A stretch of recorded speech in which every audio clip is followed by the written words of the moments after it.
Bom dia, pessoal. Bom dia a todos, estudantes do segundo ano. Nós em seguida já vamos começar a atividade da aula de literatura da professora Júlia. Quero cumprimentar vocês por estarem participando desta bela iniciativa. Tenho certeza que vai ser uma aula muito bacana, um momento muito enriquecedor para todos que vão participar. Nós estamos aqui na biblioteca da nossa escola e, como nós estamos aqui entre 4 pessoas trabalhando no suporte técnico, no apoio à professora Júlia, nós então permaneceremos utilizando as máscaras de acordo com as regras sanitárias que são importantes nesse momento de pandemia. Eu já saúdo também a presença do Rafael, que muito gentilmente vai participar desse momento com a gente. No final da live eu faço uma nova intervenção e nesse momento então eu vou deixar o comando de todo o processo aqui para a professora Júlia. Tá bom, gente? Tenham todos uma excelente aula, uma excelente atividade com a participação espetacular que certamente teremos aqui do Rafael. Um abraço a todos e depois eu volto no final para fazer mais uma intervenção.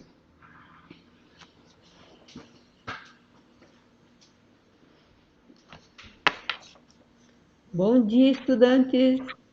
Como vocês estão aí aguardando o Rafael, né? Não vamos deixar o Rafael esperando muito, porque vocês estão ansiosos.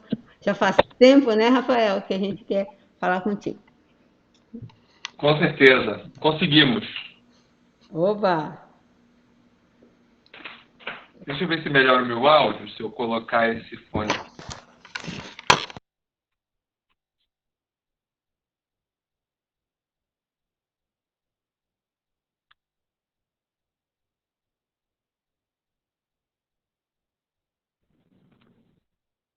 Vocês me escutam?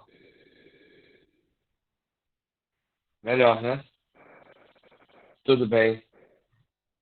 E aí, ontem mandei as perguntas para você, né? Mas eu quero começar apresentando você, esse garoto, né, Rafael? O menino!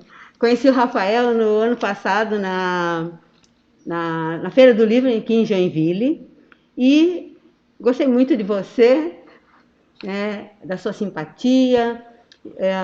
Os alunos fizeram uma homenagem porque ficaram vidrados, né? Foi escolhido aleatório, mas eu escolhi você no primeiro momento, sem conhecer a tua literatura. Eu escolhi você pela idade e pela simpatia que passou. E depois eu fui conhecê-lo pessoalmente, daí já compramos livros, já fizemos outras, e os alunos ficaram encantados. Daí nós conversamos, né? Eu conversei com você no final da feira ali, e você se propôs a vir conversar com a gente, né? Então, esse ano, Rafael, nós fizemos um projeto Café Literário. E eu disse para você que eu iria, que eu gostei muito da história, que nós leríamos você. Então, trouxemos esse livro, só que aconteceu a pandemia. Os estudantes não puderam fazer daí os seus vídeos, como eles gostariam, teatro, né? Mas nós arranjamos um jeitinho de encontrar você. E você gentilmente passou aqui, né? Então, vamos apresentar o Rafael, que nasceu em 1990, é carioca, né, Rafael? E escreve, e com essa carinha tão leve, parece um garotinho, escreve alguns temas um pouco pesados. E os estudantes, ao mesmo tempo que eles ficaram, né? Meu Deus, o que é isso? Eles não pararam de ler. Então, agora nós vamos falar um pouquinho sobre essas. Você vai falar um pouquinho sobre os romances suicidas, Dias Perfeitos, O Vilarejo, Jantar Secreto, que eu acho fantástico, Uma Mulher no Escuro. Lembrando que o Rafael já foi traduzido em 15 línguas, não é, Rafael? Publicado em 25 países, já fez roteiro para o cinema. Eu quero que depois você fale muito sobre essa série na Netflix, Bom Dia, Verônica. pessoal está bem curioso também, né? E queremos agora que você esteja bem à vontade, né? Para falar aí com o povo. Querida, bom dia para todos. Eu tô com essa cara de sono, assim, é porque realmente eu como escritor, eu escrevo até muito tarde. E aí, então o meu horário de acordar em geral é meio-dia. Então hoje eu caí da cama para vir conversar aqui com vocês, mas é um prazer e um privilégio danado ser lido por jovens, é uma alegria minha ser lido por jovens, porque primeiro por causa do entusiasmo que eu vejo que as minhas histórias causam, e isso me anima muito a continuar escrevendo, e também porque eu vejo que quando alguns dos alunos que estão me ouvindo aí, sem dúvida, quando leram um livro, ou leram, sei lá, Jantar Secreto ou Vilarejo, já quiseram ler os outros, e aí indica para os amigos, e aí vira um assunto entre os amigos. Então, eu gosto muito disso e então, um privilégio estar aqui batendo papo com vocês. Eu só tenho uma dúvida.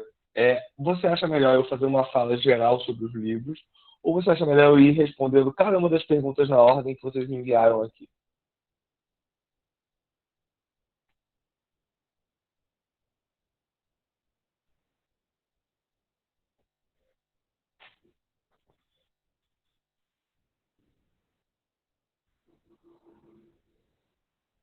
Tá bom. Acho ótimo. Acho ótimo. Então, beleza. Porque eu gosto também, uma outra razão pela qual eu gosto de conversar muito com alunos, é porque eu, quando estudava na minha escola, eu estudei numa das melhores escolas do Rio de Janeiro, uma escola conhecida pela educação e tal. Eu não gostava de ler.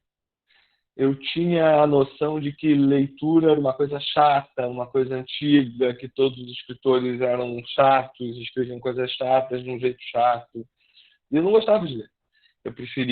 Eu brincava muito de boneco de luta, eu gostava muito de televisão, desenho animado, mas não gostava de pegar um livro e ficar um tempo com ele. Quando eu tinha meus 13, 14 anos, quantos anos tem o pessoal aí? Um pouco mais velho, né? 16. 15, 16. Comigo foi um pouco antes, foi no final do que a gente chamava de fundamental, não sei se chama fundamental ainda, mas o final do antes de entrar no ensino médio. Eu peguei para ler um livro do Sherlock Holmes, chamado Um Estudo em Vermelho. E eu li esse livro no final de semana porque chovia muito, então eu não podia ficar na rua brincando de pique-pega, de jogar bola e tal. E que eu sempre gostei dessas coisas de correr, ir atrás, polícia ladrão, essas coisas. E aí eu não tinha o que fazer, eu falei, vou ler esse livro aqui, não tem nada para fazer. E eu comecei a ler esse livro, que é Um Estudo em Vermelho, e eu amei o livro. E dali eu li outros livros do Sherlock Holmes, né, que é o famoso detetive inglês, e li também livros da Agatha Christie. Tem um livro chamado E Não Sobrou Nenhum, cujo título anterior era O Caso dos 10 Negrinhos. Tem um livro ótimo chamado Morte no Nilo, Morte na Mesopotâmia. Enfim, a Agatha Christie tem mais de 80 livros. E aí eu fui lendo todos esses livros e falei, caramba, encontrei uma coisa que eu gosto. Que é? E o que eu quero dizer é o seguinte, às vezes vocês aí podem pegar esses livros específicos e ler e falar, não achei nada demais, não é por isso que eu vou querer continuar a ler ou ser escritor, enfim. Mas o mundo dos livros, foi aí que eu me dei conta disso, o mundo dos livros é muito grande. Tem uma variedade de autores, uma variedade de estilos. Por isso, existe o livro certo para cada um, ou pelo menos o estilo certo para cada um. Eu, quando comecei a ler suspense, policial, crime, mistério, eu me identifiquei, porque ali eu via duas coisas que me interessavam muito, e me interessam até hoje como ser humano. A primeira é uma investigação da personalidade humana, como são os seres humanos. Como às vezes os seres humanos dizem ser de um jeito e na verdade são de outro. Tratar do ciúme, da inveja, da paixão, da intelectualidade, da ambição, do medo. Ou seja, são temas do ser humano que me interessam. E na medida em que a história policial trata de violência, ela permite explorar todos esses temas, né? Então, isso é uma coisa que eu gostei. E a outra coisa que eu adorei, e a literatura policial clássica, como é o Sherlock Holmes, ou como são os livros da Agatha Christie, tem, é uma espécie de jogo com o leitor. Eu adoro jogos, em geral, jogos de tabuleiro, jogos de lógica, eu adoro jogos. E aí, ler esses livros de suspense, de crime, era uma espécie de jogo, porque você tem que descobrir quem é o assassino, você tem que descobrir como é que vai acabar, tem pistas ao longo da história. Então me interessou muito por esses dois aspectos. E eu comecei a escrever. O primeiro livro que eu escrevi justamente na idade de vocês aí. Eu comecei a escrever quando eu estava no meu segundo ano do ensino médio, e escrevi no segundo ano, no terceiro ano e no primeiro ano da faculdade. Chama-se Suicidas, e é um livro que é uma grande homenagem a esse tipo de livro que eu falei da Agatha Christie, né? Ou seja, é uma história que se passa com um número reduzido de personagens isolados num lugar, no caso num porão. E a única diferença é que nos romances policiais clássicos tem um assassino que mata todo mundo, né? E no Suicidas é um grupo de jovens que se reúne para se matar. E aí a história é por que eles se mataram. A pergunta, em vez de ser quem matou, é por que eles se mataram. Eu escrevi esse livro, mas eu não conhecia ninguém no mercado literário, não conhecia escritores, editores, nada. E eu estava fazendo faculdade de Direito na época, tanto que a faculdade de Direito também é muito presente nesse livro. Eu consegui publicar o livro porque ele foi finalista de um prêmio literário, e logo que ele saiu, eu comecei a escrever outro livro. E é uma história engraçada esse outro livro, porque a minha mãe, meus pais, na verdade, não gostam tanto de ler. Nem meu pai, nem minha mãe. A minha mãe, quando eu publiquei esse primeiro livro, ela ficou muito orgulhosa, claro, imagina, ter um filho escritor, né? Ela, nossa, parece que é um mérito dela, né? Assim, de algum modo, de ter um filho escritor. Mas, ao mesmo tempo, ela ficou muito assustada, porque o nome do livro era Suicidas. É esse aqui, né? Suicidas. Aí ela então me pediu, falou, poxa, Rafa, por que você não faz um livro mais leve? Um livro com um título mais fofo, de modo que eu possa falar para as minhas amigas comprarem e ler o livro. Não posso virar para as minhas amigas e falar, lê um livro chamado Suicidas, que meu filho escreveu. E aí ela falou, faz uma história de amor. Eu adoro história de amor. Eu adoro Uma Linda Mulher. Eu adoro, sei lá, não foi falando da história de amor que ela gosta. Aí eu falei, pois bem, vou fazer uma história então com um título fofo, que ela pediu, e uma história de amor, mas do meu jeito. E aí aqui está Dias Perfeitos. Dias Perfeitos realmente nasceu dessa provocação, e eu falei, pois bem, eu vou contar uma história de amor do meu jeito. E conta a história do Theo, que é um jovem estudante de medicina que se apaixona por uma menina, a Clarice. A Clarice não quer nada com ele e ele então decide sequestrá-la para que ela goste dele. É um suspense psicológico, ou seja, já é legal porque já é outro subgênero do policial. Enquanto o Suicidas é uma espécie de whodunit, de quem matou, que a gente chama, o Dias Perfeitos é um suspense psicológico. E mais uma vez eu faço um exercício que eu convido todos vocês a pensarem sobre isso nos livros que vocês leram, que é o seguinte, eu sempre acho que o bom livro, na superfície, ele tem uma história. Ele conta uma história com viradas, coisas que acontecem e tal. Mas numa segunda camada, ele discute algum assunto. Então, Suicidas discute um assunto sério, que é suicídio entre jovens, depressão. Tem vários temas ali dos personagens. Tem uma gravidez indesejada, tem uma sexualidade não bem aceita, e assim vai. O Dias Perfeitos é claramente uma história sobre machismo, né? O personagem é também homofóbico, o que é o vilão, o que é o psicopata, mas ele, principalmente, ele é um grande machista. Ele acredita que sequestrando a mulher que ele gosta, ele pode moldá-la para que ela seja como ele quer que ela seja. E é muito curioso, assim, porque O Dias Perfeitos é um livro muito adotado em escolas, é o meu livro mais lido por alunos. Ele há anos aqui no Rio de Janeiro, ele é adotado por 3 das principais escolas da cidade. E eu vou conversar, quando não tem pandemia, eu vou conversar presencialmente com os alunos.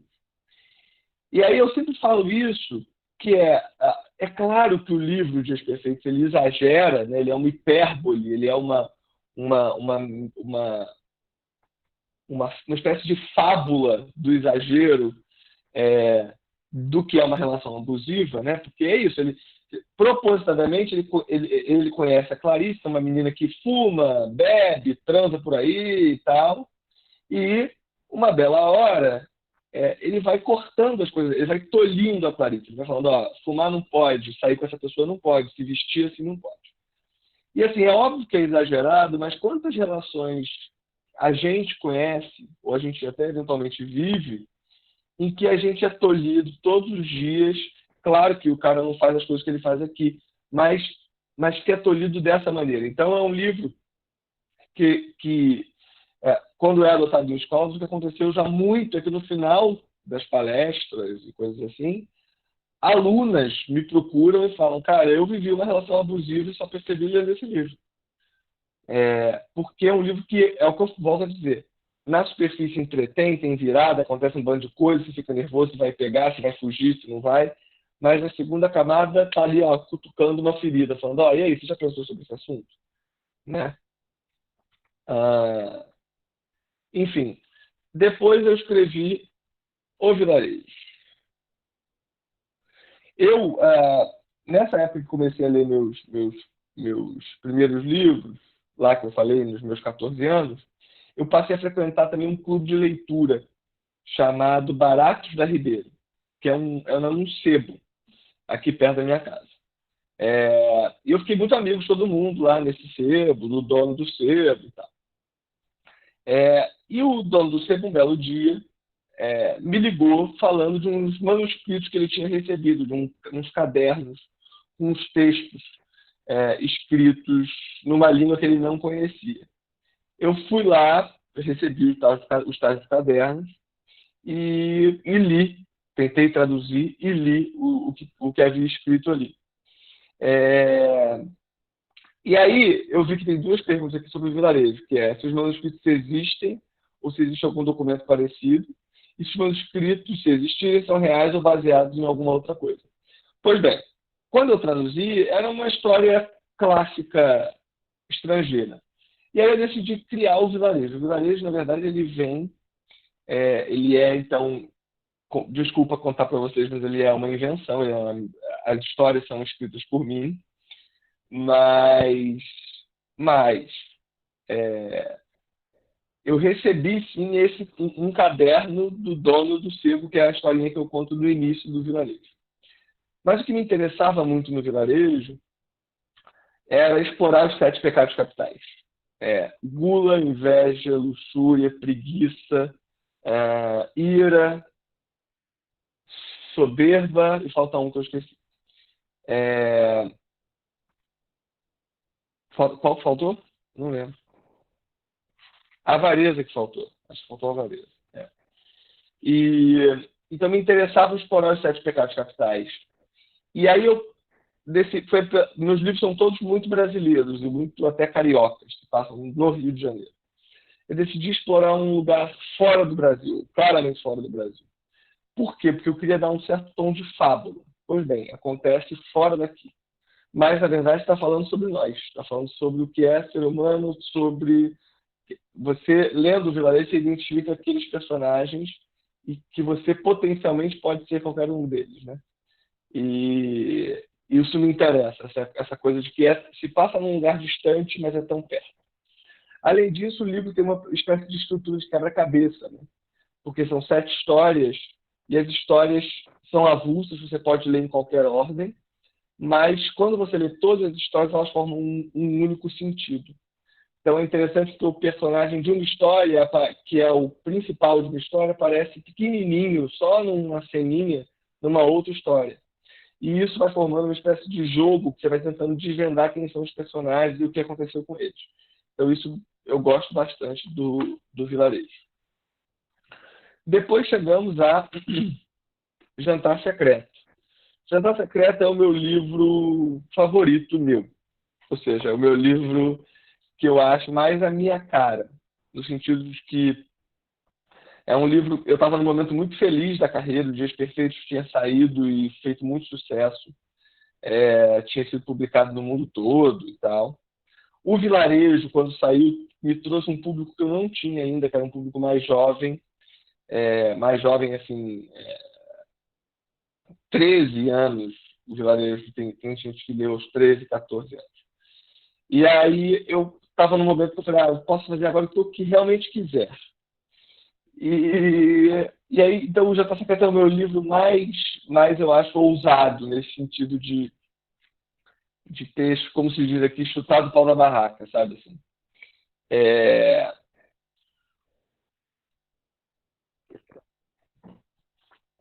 E também é um livro que, ao contrário dos outros, ele é um thriller, ele é um suspense, ele é cheio de viradas, você não consegue parar de ler. Mas ele tem muito humor ácido. E esse humor ácido me interessa bastante. Ou seja, os filmes que eu gosto de ver são, em geral, de violência, suspense, com certo humor. Por exemplo, os filmes do Tarantino, os filmes dos irmãos Coen. São diretores que eu gosto porque justamente juntam duas coisas que parecem não se juntar, né? Que é a tragédia e a comédia. Então, o Jantar Secreto conta a história de 4 amigos que decidem, para poder pagar o aluguel de uma casa, passar a fazer uma série de jantares para a alta sociedade. Só que os jantares são de carne humana. Justamente por isso, por serem tão exclusivos e ilegais, as pessoas pagam para ir nesses jantares.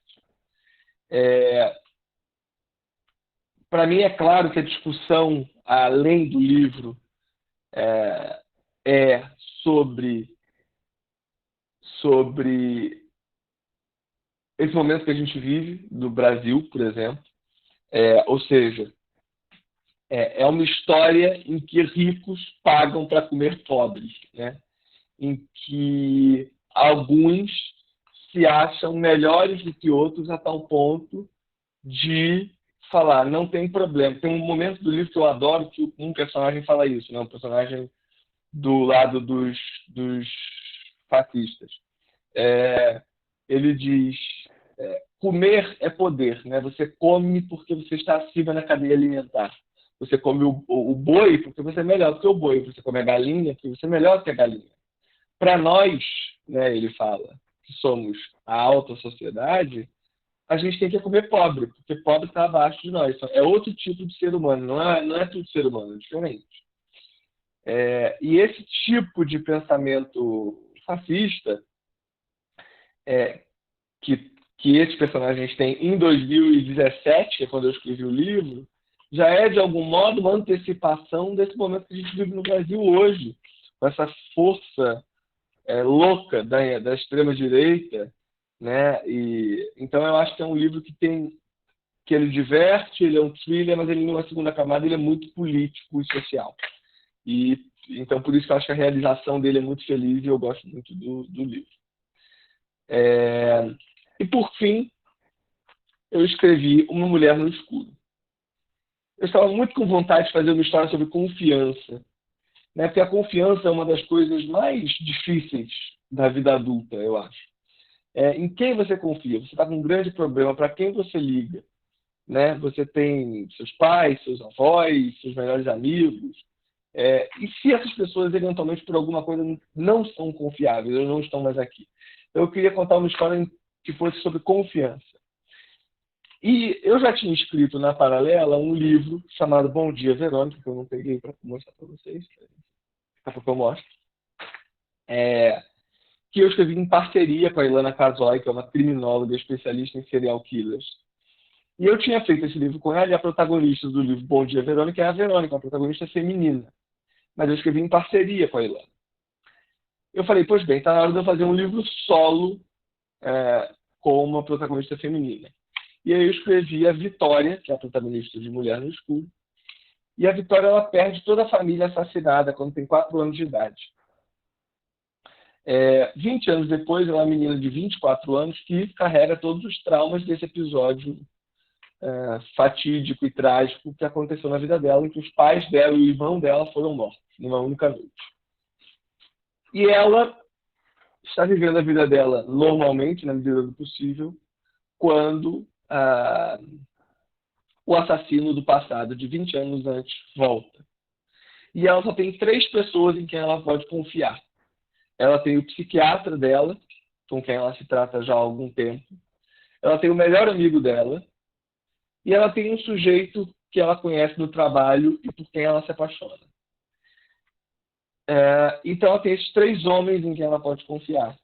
E a única questão do livro é que um dos 3 homens é o assassino. Você sabe desde o início da história que um deles é o assassino. E o livro inteiro é um grande suspense psicológico de qual dos 3 é o assassino e está, na verdade, tentando fazer outra coisa com ela em vez de ajudá-la. E é esse jogo psicológico que me interessa muito no Mulher no Escuro. Como eu falei, além desses 5 livros, eu escrevi o Bom Dia Verônica, que a vontade do Bom Dia Verônica foi fazer justamente um policial mais tradicional, um policial investigativo. A Verônica é uma escrivã da polícia que se depara com 2 casos de violência contra a mulher. São casos diferentes. Um dos casos é uma mulher que é enganada após se encontrar com um cara num date na internet. E ela é sedada, leva um Boa Noite Cinderela, ela é sedada e perde tudo. Então esse é um dos casos. E o outro caso é uma mulher que é casada com um assassino em série, com um serial killer. E ela tenta denunciar o marido que mata outras mulheres, né? E a história do livro, basicamente, é a Verônica investigando esses 2 casos, sendo que o que é legal é que ela não é a detetive, ela não é a delegada, ela é uma escrivã, ela é uma posição inferior. Ela investiga fora do seu poder, fora do seu alcance, sabe? E isso aqui é interessante. Deixa eu beber um pouco aqui. Nesse tempo de escrever esses livros, eu também trabalhei como roteirista. Eu fui roteirista da TV Globo por alguns anos. Fiz série na Globo, fiz uma novela chamada Regra do Jogo, que era com a Giovanna Antonelli e o Alexandre Nero. Enfim. E aí, mas em todos esses projetos eu trabalhava com um autor principal. E aí a Netflix, quando chegou no Brasil, me convidou para fazer uma série policial para eles. E eu propus fazer Bom Dia Verônica. Bom Dia Verônica foi desenvolvida aí ao longo desses 3 anos, 2 anos e meio. A gente escreveu os roteiros, acompanhou todo o processo de leitura, de seleção dos atores, leitura com os atores, filmagem e depois montagem, né, que depois que você filma você ainda tem que ajeitar a história. E a série Bom Dia Verônica estreia dia 1º de outubro na Netflix.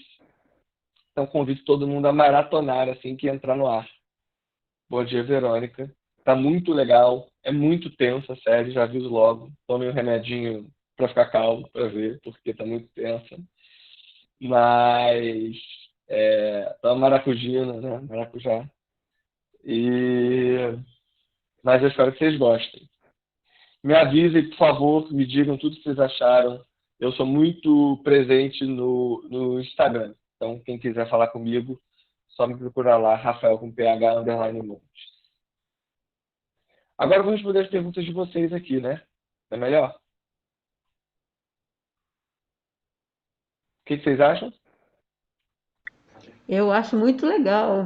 O pessoal está esperando, né? Então vamos lá. De onde vêm as ideias malucas para criar tais histórias? O João Souza pergunta. Alguma vez você já se sentiu mal escrevendo alguma parte de algum livro por conta do conteúdo? Olha, de onde vêm as ideias malucas é o grande mistério. Essa resposta eu não tenho, acho que ninguém tem. Porque é muito curioso, quando você termina de escrever um livro, eu sempre tento voltar ao momento inicial. Falo, qual foi a primeira vez que eu pensei nesse livro? Qual foi o dia? Qual foi o instante que eu tive uma ideia? Falei, puxa, vou fazer esse livro. E é louco, porque eu não consigo achar esse momento.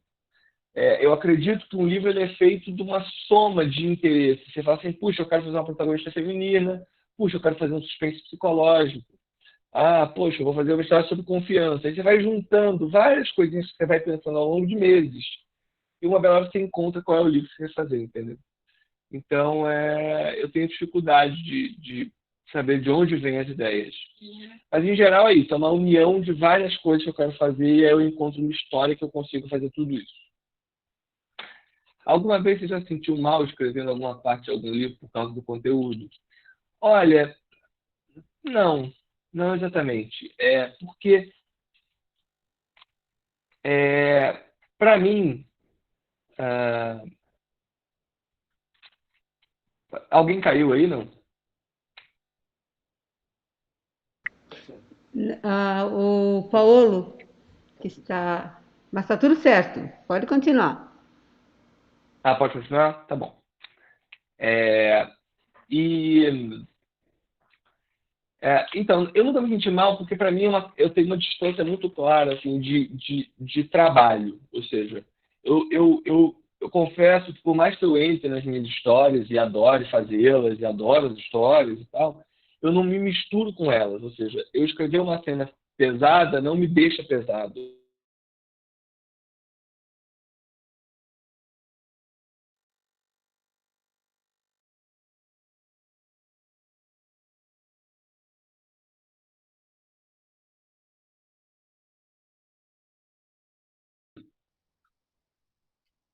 Alô? Oi, voltou. Sei aqui. Dá um minuto.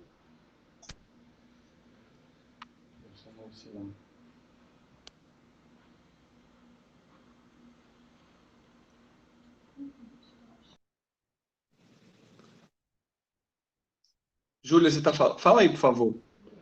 Oi, Rafael, tá me ouvindo? Não, não tô ouvindo. Tá, eu vou ter que fazer uma coisa. Eu vou sair e vou entrar. Peraí, um minuto, gente. Tá joia.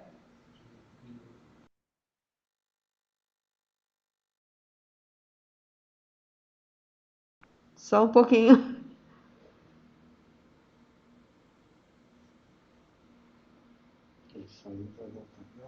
Uhum, ele já vai voltar.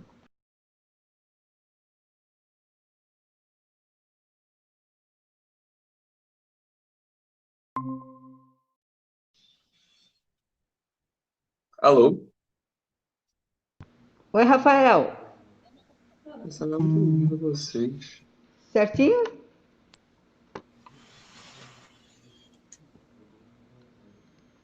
Aqui tá certo?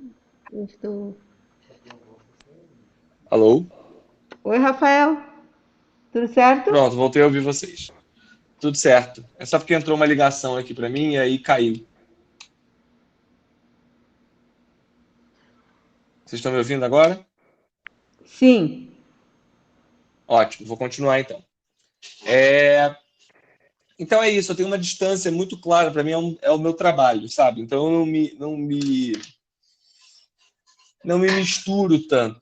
Ainda que, sem dúvida, tem algumas partes muito pesadas. Especialmente no Suicidas, tem uma parte que eu fiquei um pouquinho mexido quando fui escrever, na medida em que realmente é muito pesado. As outras, não. A equipe do Lucas, Gabriel, Tomás, Marcos, Luiz e Tom me perguntam sobre o vilarejo. Se os manuscritos existem, eu respondi que já, né? E os manuscritos, se existirem, são reais ou baseados em outro manuscrito. Beleza, eu já respondi essas perguntas. Sobre o jantar secreto, Gabriel... Nossa, 3 Gabriel, Felipe e Eduardo perguntam o que me levou a explorar um tema tão pesado como canibalismo.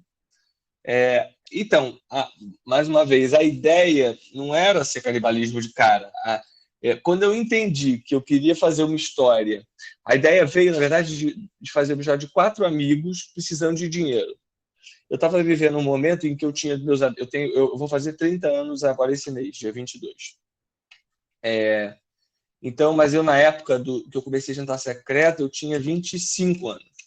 E aí eu olhei os meus amigos de 25 anos, todos formados, e vários deles desempregados, procurando desempregados ou num emprego pior do que deveriam estar. E o Brasil estava numa crise econômica, agora então você imagina como não está, né? Enfim. Mas e eu falei, caramba, para onde vão essas pessoas? Né? Assim, o que fazem? Como é que as pessoas se viram para ganhar uma grana? E aí eu tive a ideia de fazer essa história de jovens que precisam tanto de dinheiro para não voltar para a cidade deles, para poderem ficar no Rio de Janeiro, e aí eles decidem fazer algo extremo. Eu não sabia o que era coisa extrema. Aí eu juntei isso com a vontade de fazer uma história sobre rico comendo pobre, metaforicamente e fisicamente também, com garfo e faca, né? Então, daí veio a ideia de fazer sobre canibalismo. Se eu me identifico com algum personagem ou se baseou em alguém na criação dos mesmos. Então, os personagens, em geral, eles têm todos a ver comigo. Por quê? Porque eles são um pouco de mim, ou eles são coisas que eu detesto, ou eles são pessoas que eu conheço, mas sempre está relacionado a mim, porque, né? Então, sei lá, o Leitão, ele é fisicamente inspirado num amigo meu, e que se chama Leitão, no Jantar Secreto. No Mulher no Escuro, eu tenho um amigo chamado Arroz e um amigo chamado George.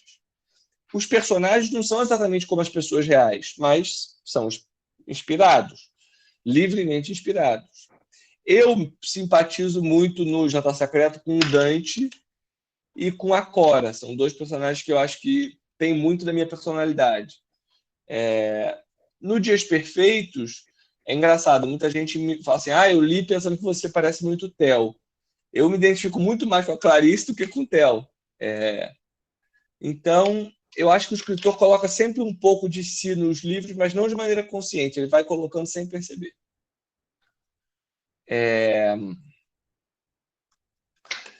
Equipe do Rafael, Caio, Gabriel, Henrique e Lucas perguntam: se fosse para refazer alguma coisa no livro Suicidas, o que você mudaria?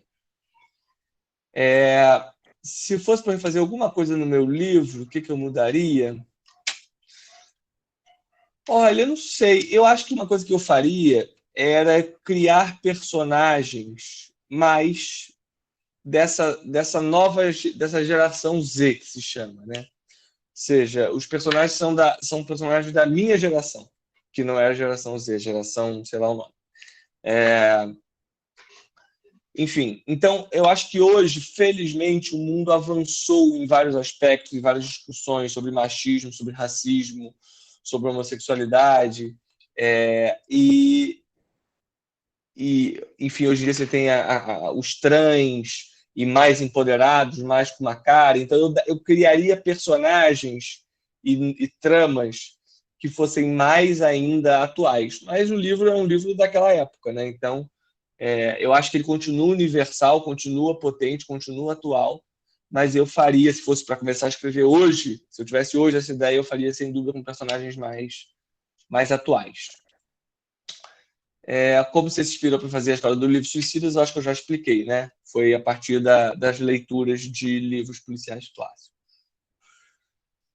Equipe do Guilherme, Gustavo, Joana, Marina. É Marina que fala? E Maria de Souza. Primeiramente, o livro é muito bom, cheio de suspense e terror, porém ficamos com algumas dúvidas sobre o personagem do Arroz. Por que colocar como melhor amigo o assassino? Você já pensou em colocar outro personagem? Enfim, final do livro, né? Como é que eu penso os finais dos meus livros? Em geral, quando eu começo a escrever, eu sei qual é o final. Até porque eu sempre gosto de fazer um final surpreendente. Então, eu preciso saber como vai acabar para poder mascarar o final enquanto escrevo, né? O que acontece, em geral, é que eu não sei como eu chego no final. Ou seja, eu sei como acaba, mas eu não sei como chegar no final. E isso é muito interessante, porque é o que torna divertido escrever. Eu mesmo estou escrevendo, não sei como eu vou chegar lá, mas eu sei que eu vou chegar. E aí eu vou escrevendo, tentando chegar. Então, não, eu não pensei em colocar outra pessoa como assassino, sempre foi ele. Mas a maneira que eu cheguei no final mudou, sim, conforme eu escrevia. E aí, por isso, alguns detalhes até do final também mudaram, da ideia original. Qual o seu preferido dentre esses que a gente leu? Qual você mais gostou de escrever e por quê? O meu preferido eu já falei, é o Jantar Secreto, né? Mas qual eu mais gostei de escrever, eu acho que foi... não sei, eu gosto de escrever todos. Eu sou bem feliz escrevendo livro. Mas eu acho que o Dias Perfeitos eu gostei muito de escrever. Foi um livro muito leve para mim, para escrever. Acho que foi o que eu mais gostei mesmo de me divertir escrevendo, foi o Dias Perfeitos. O Jantar Secreto também, mas o Dias Perfeitos. E deixa eu só entender, todos vocês leram todos, é isso? Ou separaram em grupos? Como é que foi isso? Não, Rafael, eles separaram em grupos e cada grupo escolheu um livro. Eles escolheram, Entendi. certo? Entendi. Tá bom. Beleza. Então, eu vou, às vezes, evitar spoilers dos outros livros. Não, mas eles querem E as... saber porque foram contadas essas histórias. Então, eles querem saber a tua versão, porque eles fizeram vídeos, né? Contaram a história e agora eles querem saber a tua versão. Entendi. Yasmin, Ana, Isabela, Gabriel, Richard e Beatriz. No final do livro, quando a Clarice pede para se chamar Gertrude, para a filha se chamar Gertrudes, é um sinal de que a memória dela está retornando? Olha, Yasmin, Ana, Isabela, Gabriel, Richard e Beatriz, vou te contar que essa é a pergunta que eu mais escuto na minha vida. Essa é a pergunta. Se ela lembra, se ela não lembra, o que aconteceu. E a verdade é que não tem resposta. Não tem resposta.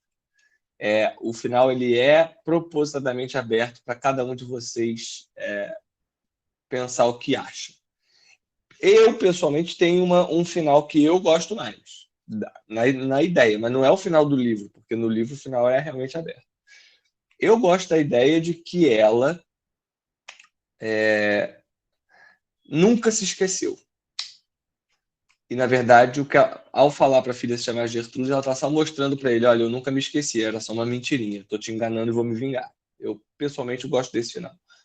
Mas pode ser que ela se esqueceu mesmo e está voltando a lembrar. Pode ser que ela se esqueceu mesmo e é mero acaso ela ter sugerido esse nome. Tudo é possível. A postura machista de Theo durante o livro tem alguma relação com a sensação de poder que ele tem sobre a Clarice? Sem dúvida. É um machismo exagerado, né? Ou seja, ele, como eu falei, ele tem poder sobre ela, ele manda como ela se veste, ele manda se ela fuma, quem ela encontra e assim vai. Mas sem dúvida, a vontade era discutir o machismo. E o que é interessante, da lógica deturpada de um machista, né? Alan, você se baseou em alguma obra do Edgar Allan Poe para escrever algum de seus livros? Olha, Alan, o Vilarejo ele tem certos traços do que a gente chama de horror gótico, né? Então ele tem um quê de Lovecraft, H.P. Lovecraft, ele tem um quê dos contos macabros dos irmãos Grimm, ele tem um quê de Edgar Allan Poe. A própria ideia de ter ilustrações, o livro tem umas ilustrações incríveis, né? Deixa eu mostrar para vocês. Tem umas ilustrações super legais, ó.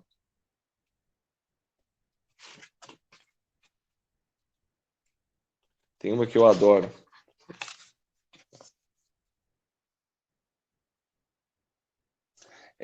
A ideia de fazer um livro com ilustrações veio justamente dessas referências, que em geral esses livros de horror gótico eles traziam ilustrações. E aí, então não foi exatamente baseado em alguma obra do Edgar Allan Poe, mas como o espírito da coisa veio sem dúvida, também das obras dele. De onde vem a inspiração para escrever os personagens? É engraçado, os personagens ficam na minha cabeça por muito tempo. Assim, antes de eu escrever o livro, eu fico pensando quem eles são, por que eles gostam, o que eles fazem. Eu gosto muito dessa ideia de ir vivendo um pouco com a cabeça dos personagens, para que aí, quando eu escrevo, a coisa seja mais fluida e natural. Carolina, Gabriela, Gustavo, Luana, Otávio e Thalita. Qual a intenção do autor quando utilizou a carne humana no jantar? que eu gostaria que as pessoas refletissem, quais sensações sendo despertadas. Eu acho que, através dessa leitura de maneira mais casual, eu acho que é justamente esse debate de... São dois aspectos, na verdade. Um aspecto é o social, que é caramba, tem gente que sem dúvida é assim, né? Tem gente que comeria a carne do outro porque se acha melhor do que o outro. E tem um segundo aspecto que é do que a gente come mesmo. Eu fui vegetariano por um tempo, depois eu deixei de ser, mas é interessante refletir o que a gente coloca na nossa mesa, né? Assim, o quanto a carne saborosa no prato tem um histórico de violência por trás que a gente simplesmente ignora. Então, me interessa muito essa discussão também. Minha intenção em ter o desfecho da obra com a continuação dos jantares. Da continuação, não, a minha ideia não... Eu confesso que eu não gosto da ideia de fazer continuações. Então, eu, por enquanto, não pretendo fazer uma continuação. Se eu me inspirei em alguma história real para fazer Jantar Secreto... Bem, existem muitos casos de canibalismo pelo mundo, né? Casos reais de canibalismo. No Brasil, tem um caso conhecido dos canibais de Garanhuns que serviram carne humana em coxinhas que eles vendiam na cidade.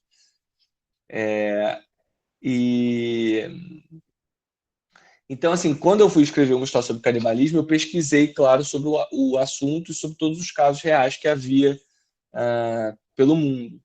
Mas a história do Jantar Secreto não é inspirada em nenhum caso específico, não. Quem é inspirado um pouquinho é a Cora, a personagem Cora, é levemente inspirada em uma das canibais de Garanhuns. Uma das canibais de Garanhuns é uma menina, uma mulher super desenvolta e falante, divertida, engraçada, que ri alto. E eu vi os interrogatórios dela. Eu tive acesso a esse material. E eu falei, poxa, que interessante ser uma pessoa de uma personalidade tão alegre, para cima e simpática e tal, e ela era a que estripava os corpos no caso real. E aí, então, aí tem uma referência. Qual é a parte mais difícil da escrita para você e a mais fácil? A parte... em vez de mais difícil e mais fácil, eu vou responder a mais penosa e a mais deliciosa. A mais penosa sem dúvida, escrever. Sentar e encarar a página em branco, ter que começar uma linha de algum lugar e surgindo ali. É a parte mais difícil. É louco um escritor dizer que a parte mais difícil e dolorosa é escrever, mas é. A mais saborosa, não é a mais fácil, mas é a mais saborosa, é a pensar, é estruturar a história, ou seja, é o pré-escrever. É a parte que eu adoro. Eu brinco que eu adoraria criar uma máquina em que eu penso a história e eu imprimo e sai o livro pronto. Eu adoraria isso. Porque o meu prazer maior é pensar a história dos personagens, como é que eles vão fazer, o que vai acontecer depois. Puxa, acontece isso. Esse é o meu prazer. Sentar e escrever é só o que eu preciso fazer para realizar esse prazer que eu tenho de pensar a história. Então, a parte mais fácil, mais gostosa, é pensar a história e estruturar. Quando você começa a escrever, já tem toda a história pensada, vai deixando a imaginação fluir conforme as suas ideias. Pois bem, um pouco dos dois. Como eu falei, eu tenho a história quase toda pensada, inclusive o final, mas ao mesmo tempo eu me permito me perder no meio do caminho, permito errar, permito ir para um lado, desistir, mudar. Eu não fico preso, não é uma camisa de forças. Eu sempre digo, não é uma camisa de forças, é um caminho, é uma orientação, é um mapa. Serve como um mapa, não como camisa de forças. É isso. No livro Suicidas, como foi o processo de pensar como seria o desenrolar de cada personagem, cada elemento? Foi delicioso e trabalhoso. Por isso que eu falei que não é o mais fácil, mas foi... é isso, eu fiz uma estrutura de cada um dos personagens e o que aconteceria com eles. Né? Por que você escolheu o sonho de ser escritor para o Alê? Porque o Suicidas foi o único livro que eu escrevi no momento em que eu também queria ser escritor e não sabia se seria publicado. Eu fiz direito na faculdade, não sabia se ia dar certo ser escritor, não sabia que eu ia ser lido, não sabia nada. Então, de algum modo, acho que o meu incômodo, a minha frustração mesmo de não saber se seria lido, se seria reconhecido pelo meu trabalho, é a frustração que eu coloco no Alessandro. Claramente é uma maneira muito deturpada, mas é como eu coloco no Alessandro. Amanda, Emily, Guilherme, Kathleen, Luan e Natiele. Em outras entrevistas, ele diz que, antes de escrever um livro, sempre pensa que vai matar alguém. No caso de Dias Perfeitos, quais foram os critérios para matar o Breno? Oi? Não, Oi? eu tô falando pro Jair, se você não lesse a pergunta da Natiele, eu ia apanhar da Natiele quando a gente voltasse às aulas presenciais, porque ela tava louca para falar contigo pessoalmente. Mas ela tá ouvindo aí, né, a Natiele? Sim, sim. Tá Então tá bom. no. Então vamos lá. Em outras entrevistas, ele diz que ao escrever um livro sempre pensa que vai matar alguém. No caso dos perfeitos, quais foram os critérios para matar o Breno? Então, na verdade, o que eu queria muito é que o Theo ele vai se revelando um psicopata, ele vai se revelando um monstro. Claro que ele comete atitudes monstruosas desde o início, mas eu quis criar uma espécie de gradação da monstruosidade. Então, começa com ele fazendo uma coisa esquisita, que é pegar o celular dela, né, o número do celular. Depois ele segue ela. Depois ele mata o cachorro. Então, assim, é sempre isso. É uma violência violência psicológica, depois uma violência física contra um terceiro, que é o Breno, contra um animal primeiro, que é o cachorro, depois contra o Breno, aí depois contra ela mesma. É uma gradação da violência, por isso que a morte do Breno entra ali. Gostaria de saber se ele pensa em escrever uma continuação para o livro. Então, muita gente me pede uma continuação de Dias Perfeitos. Se algum dia eu for escrever a continuação de algum dos meus livros, vai ser de Dias Perfeitos, porque as pessoas me pedem muito. De onde surgiu a ideia de deixar a Clarice tetraplégica? Vem justamente também do fato disso que eu falei, de uma gradação de violência, uma bela hora a violência é contra a Clarice, ele quer tolir a liberdade dela, né? Gostaria que ele contasse também um pouco sobre as inspirações e ideias para escrever esse livro, já contei, e uma história com tantas reviravoltas, imagina que você teve alguma situação que você se inspirasse. Já passou por uma situação parecida com um dos seus livros? Não entendi a pergunta. Uma história com tantas reviravoltas, imagina-se que você teve alguma situação na qual pode se inspirar. Não, assim, é o que eu falei, as reviravoltas são todas muito racionais. Em geral, não misturo nada com a minha vida, não. É bem separado. Pedro, obra Criaturas e Criadores. Ah, que legal. O que você escuta de música quando está escrevendo? Em geral, tango eletrônico. É um tipo de música que eu adoro. É um tango meio batidão, dá um ritmo assim e não tem letra. Então é muito bom. Eu escuto tango eletrônico, escuto ópera às vezes, tem que ser instrumental, não pode ter ninguém cantando. Qual das frases que você escreveu mais te definem? Eu acho que Já Tá Secreta é a mais próxima da minha personalidade. Quais são as suas inspirações para escrever o Criaturas e Criadores? E durante a produção do livro aconteceu algo de macabro e estranho? Por que você resolveu escrever esse conto, né? E se eu me inspirei no Clube da Luta? Legal, ambas as histórias possuem uma estrutura similar. Como foi trabalhar com outros escritores para a criação do livro? Como surgiu a inspiração para criar livros da temática suspense e terror? Então, esse conto foi um convite de uma editora, na verdade, e que cada autor deveria fazer um conto de terror, uma novela de terror, baseada num livro clássico. Eu pude escolher, porque eu fui o primeiro a ser chamado, aí falando, qual você quer? Eu falei, pois bem, a história que eu mais gosto na vida, uma das histórias que eu mais gosto na vida, é O Médico e o Monstro. Eu adoro O Médico e o Monstro. Se vocês não leram, vale muito a pena ler. É curtinho, você lê, sei lá, em 1 hora você lê e é maravilhoso. E aí... Oi? Show de bola. Eu também já indiquei para eles, porque eu disse que é fenomenal. É, Médico e o Monstro e Frankenstein também eu acho fantástico, né? eu podia escolher Trata entre do Dorian Frankenstein, Gray. Drácula, Fantasma da Ópera e O Médico e o Monstro. Desses todos, o que eu mais gosto é O Médico e o Monstro. Então, eu escolhi. E o Médico e o Monstro é tão importante, gente, que ele inspirou ele inspirou centenas ou milhares de histórias que vieram depois. O Clube da Luta, que ele menciona de maneira inteligente, o Pedro, sem dúvida tem referência ao Médico e o Monstro, né? Ou seja, nasceu porque existe o Médico e o Monstro.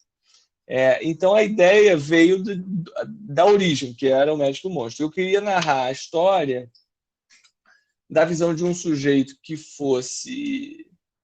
tivesse uma espécie de dupla personalidade, né? Mas que ele quer vencer essa dupla personalidade. Ou seja, é uma luta dele consigo mesmo. Isso é que me interessava bastante.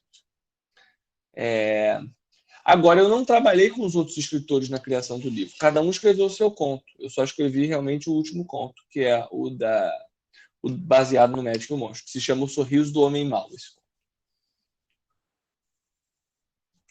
Equipe da Bruna pergunta se eu já tive interesse em trabalhar na área policial. Então, quando eu entrei na faculdade de Direito, eu queria ser advogado criminal. Mas logo que eu entrei, eu detestei. Porque, como eu falei, a violência que me interessa é uma violência psicológica, ou seja, é uma violência que explora por que o ser humano é como é, por que o ser humano faz o que faz. Se a gente pensar, nós somos os únicos animais que praticam violência por motivos torpes. Por exemplo, um porco não mata outro porco por ciúme, por inveja, por ambição. Nós matamos uns aos outros por ambição, ciúme e inveja. Então, o que me interessa é a psicologia por trás do crime. Então, quando eu entrei na faculdade de Direito querendo trabalhar na área criminal, eu logo vi que não era para mim, porque é tudo muito pesado e aleatório. E eu preciso de uma certa lógica por trás do crime. E é por isso que eu acho que eu escrevo os livros. Qual entre seus livros é o favorito? Já foi André. Meu nome é André, minha equipe pegou o Vilarejo. Achei incrível o jeito que você conseguiu colocar as histórias ligadas, do jeito que nos deixa fascinados e chocados. Eu vejo que pecado é algo que fere outra pessoa ou nos fere. Você passou isso durante os contos. Você conta no começo que era um livro que você teve que traduzir. Isso realmente aconteceu ou fazia parte do romance? Já respondi. Se realmente aconteceu o fato do livro, você colocou algum toque seu ou é realmente a história original? Adorei o jeito que você escreve e o jeito macabro com toque de terror que conta suas histórias. Obrigado, André. Vi também que você está namorando. Sempre vai existir preconceito, tanto com o homossexualismo e com mulheres. Mas no mundo da literatura e da escrita, esse preconceito é tão grande quanto no resto do mercado de trabalho. Então, primeiro eu vou só fazer uma correção na sua pergunta, que me fizeram também. Não se diz homossexualismo, se diz homossexualidade. Por quê? Porque o sufixo ismo é correspondente a doenças. Né? Em geral, as palavras que terminam com ismo porque se trata de uma doença. E homossexualidade não é uma doença. Então, não se usa homossexualismo, se usa homossexualidade. Essa é uma coisa que eu aprendi. Eu falava também homossexualismo, então também não se condene por isso. Mas quando eu aprendi que estava errado, eu passei a usar a maneira certa. Então, também passo para todos vocês. Então, cara, eu acho o seguinte... Ô, Rafael, muito obrigada Oi. Eu não arrumei exatamente porque eu pensei nessa possibilidade de você explorar esse momento. Ia ser bem bacana, muito obrigada. Eu já não Nada. arrumei por isso, eu mandei exatamente como ele escreveu. Eu pensei, quando eu fui arrumar, eu tento. Não. Não, é super legal, eu acho que é importante. Porque é uma coisa que às vezes escapa. Ou seja, eu, por exemplo, falava homossexualismo sem perceber o que estava por trás, entende? E aí é interessante que a gente vai aprendendo. É assim que é a vida, a gente vai aprendendo. Pois bem, o que eu acho? Eu acho o seguinte, que a ficção, ou seja, o que você escreve, tem que ser um lugar de liberdade absoluta. Eu morro de medo de chegar o momento em que eu não posso escrever determinada coisa porque vai soar mal, porque pode pegar mal, porque vai dar problema e tal. E então eu acho que a ficção é o lugar da liberdade. As pessoas às vezes cismam em confundir, por exemplo, muita gente fala: o Dias Perfeitos é um livro de machista e o Rafael é machista, ou homofóbico, porque o personagem é homofóbico. Eu falo, pois bem, E se justamente eu for o contrário de tudo isso e criei um narrador que é o contrário de mim? Porque isso é a literatura, isso é fazer ficção. Né? Ficção não é autobiografia nem livro de memórias. É imaginação, é você vestir outras pessoas que não são você. Isso é que é o potente. Então, hoje a gente vive um momento muito importante e válido de demandas das minorias, mas eu continuo acreditando que qualquer escritor tem que ter liberdade para escrever. Eu não me sinto forçado, e espero nunca ser forçado, a escrever uma história com um personagem gay porque eu sou gay. Eu faço isso quando eu quero, quando eu não quero, eu não faço. Ou eu não posso escrever a história da perspectiva de uma mulher porque eu não sou uma mulher. Eu acho confusas essas questões. Então, em relação à ficção, eu acho que tem que haver absoluta liberdade. Claro, sempre com responsabilidade, com pesquisa, com estudo. Eu, para escrever da perspectiva de uma mulher, em Mulher no Escuro, eu conversei com muitas amigas liam enquanto eu escrevia. Eu pesquisei traumas de abuso, ou seja, eu me armei para não cometer nenhum deslize bobo. Né? Eu me armei de conhecimento e de material para não cometer nenhum deslize. Mas eu não me impedi de escrever porque eu não sou uma mulher que sofreu abuso. Porque a ficção, a criação literária é justamente essa liberdade. Então, por um lado, eu acho isso. Por outro, em relação ao mercado de trabalho, eu confesso que eu não sei como são os outros mercados, mas o mercado artístico, da literatura e até da televisão, dos roteiros e tal, eu confesso que eu não percebo tanto esse preconceito, não. Sendo muito honesto, eu não percebo tanto. Eu acho que já é um mercado mais aberto, principalmente para a questão da homossexualidade e do papel da mulher. Talvez ainda seja, talvez não, ainda é um mercado um pouco racista. Mas nos outros aspectos acho que não. Não sei se respondi a sua pergunta, mas enfim. Pergunta da Eduarda, Gabriela, Isabela, José, Lucas, Rodrigo e Thaís. Qual material você usou para obter informações com tantos detalhes em relação aos temas abordados na obra? No que você se inspirou para escrever as obras, especialmente Jota Secreta? Então, acho que é o que eu acabei de dizer por coincidência. Assim, é tudo muita pesquisa. Para fazer Jota Secreta, eu precisava saber as partes do corpo humano. Tive consultoria de amigos meus que trabalham com perícia, com médico legista. Tem uma amiga minha que é médica legista. E aí ela me contou como é que abre lá o corpo e tal. Aí, ao mesmo tempo, eu juntei essa minha amiga com outra amiga que é chefe de cozinha. Eu precisava saber qual é a parte do ser humano que é o filé mignon, qual é a parte que é a alcatra, e assim vai. E aí, então, é sempre muita pesquisa. Que é uma parte também que eu confesso que eu não gosto tanto de fazer, mas que eu faço porque é muito necessário. Né? Acho que eu respondi todas as perguntas. Vocês têm mais alguma?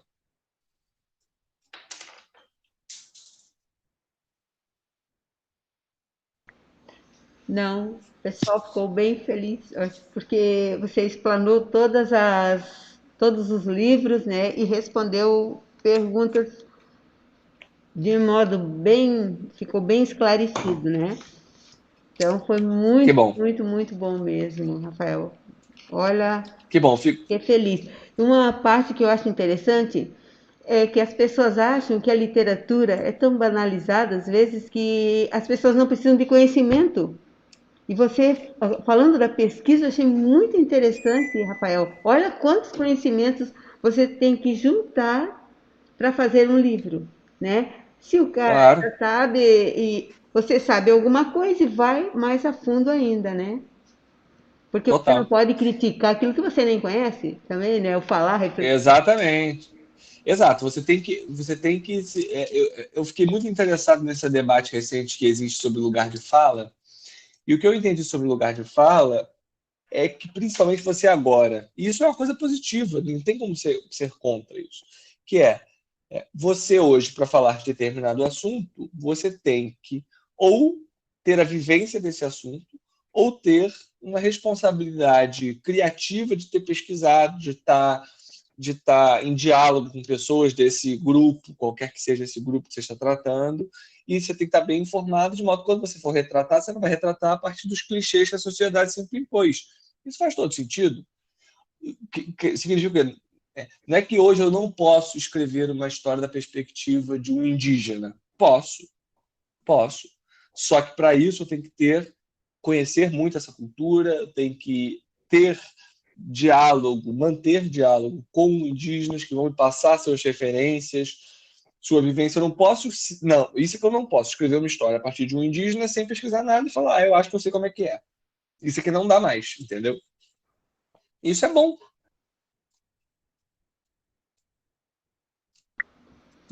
Acho que é isso. Muito bom mesmo, nossa, muito bacana. A gente poderia ficar muito mais, né? E os estudantes, o que eles queriam mesmo era ficar aí conversando contigo, né?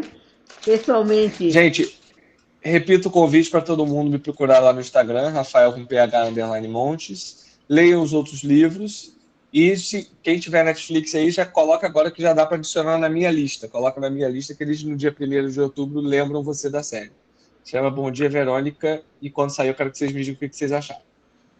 Rafael, a gente ficamos muito felizes, estamos, né? Porque essa situação, ela fica ainda na gente, e vamos continuar na próxima semana esse debate, né? Falando um pouco mais, e principalmente sobre o naturalismo, né? Jantar secreto, que eu acho ótimo. E você falou sobre a estrutura das suas escritas.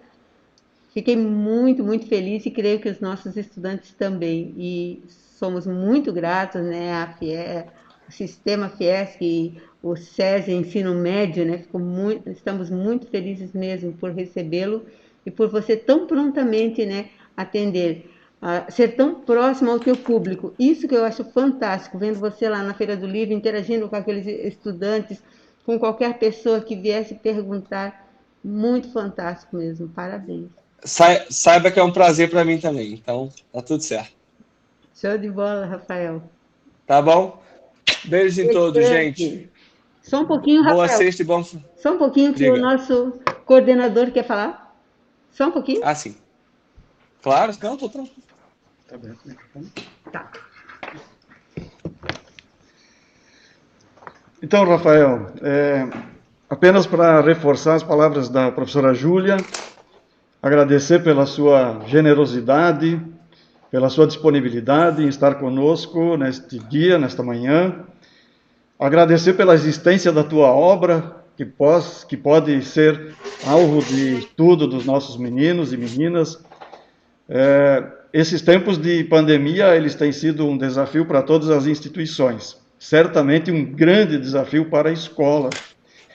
E esse desafio, ele pode ser encarado de várias formas, e uma das formas mais interessantes é encarar esses desafios como oportunidades. Então, veja o que aconteceu hoje. Nós tivemos uma aula de literatura, na sua essência, com a sua presença. Nós estamos entre 4 pessoas aqui na biblioteca da nossa escola, a professora Júlia, eu, a Lídia, que é a responsável pela biblioteca, o Paulo, que é o nosso apoio técnico.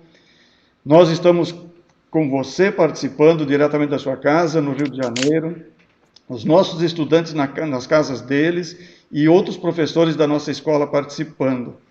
Isso significa desmontar aquela estrutura tradicional da escola.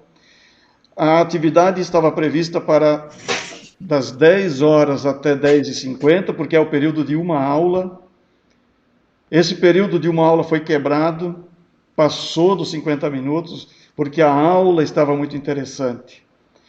Nesse tempo, as 5 turmas do segundo ano, uma turma tinha aula de literatura, mas ao mesmo tempo outra turma teria aula de filosofia, física, geografia, comunicação e expressão, e todas estas aulas diferentes foram transformadas em uma só. Um mesmo espaço de aprendizagem. Isso é fantástico.